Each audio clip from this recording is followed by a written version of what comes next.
এ যেন ঠিক বাবারই প্রতিচ্ছবি। কোদাল হাতে মাঠে নেমেছেন ছেলে, চারপাশে গ্রামের মানুষের ভিড়, হাত নেড়ে অভিবাদন। দিনাজপুরের শাহপাড়া যেন ফিরেছে প্রায় 5 দশক আগের ইতিহাসে।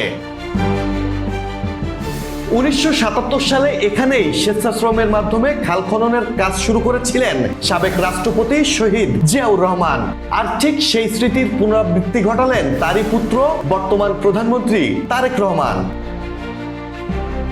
সোমবার দিনাজপুরের কাহারোল উপজেলার শাহপাড়ায় 12.2 কিলোমিটার দীর্ঘ খাল পুনর্খনন কর্মসূচির উদ্বোধন করেন তিনি। শুধু একটি খাল নয়, ভার্চুয়ালি দেশের 54টি জেলায় খাল খনন ও পুনর্খনন কার্যক্রমেরও সূচনা করেন প্রধানমন্ত্রী। সকাল থেকেই তারেক রহমানকে এক নজর দেখতে গ্রামের রাস্তায় ছিল জনতার ঢল। শিশু কিশোর, নারী, বৃদ্ধ সবাই হাত নেড়ে স্বাগত জানান প্রধানমন্ত্রীকে।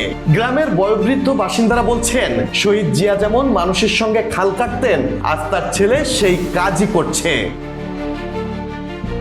দীর্ঘদিন ধরে বেহাল অবস্থায় থাকা শাহপাড়া খালটি ভারতের পশ্চিমবঙ্গ থেকে আসা পুনর্ভরবা নদীর সঙ্গে সংযুক্ত।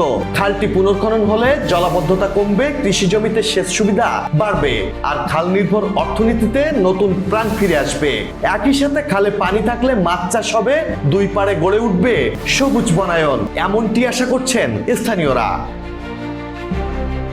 ইতিহাসবিদরা বলছেন, এটি শুধু উন্নয়ন প্রকল্প নয়, এটি ইতিহাসের পুনরাবৃত্তি, একটি রাজনৈতিক বার্তা, আর এক প্রজন্ম থেকে আরেক প্রজন্মে পৌঁছে যাওয়া এক উত্তরাধিকার। তবে কি তারেক রহমানের এই খাল খনন উদ্যোগে আবারও গ্রামীণ উন্নয়নের নতুন ধারা তৈরি হতে যাচ্ছে?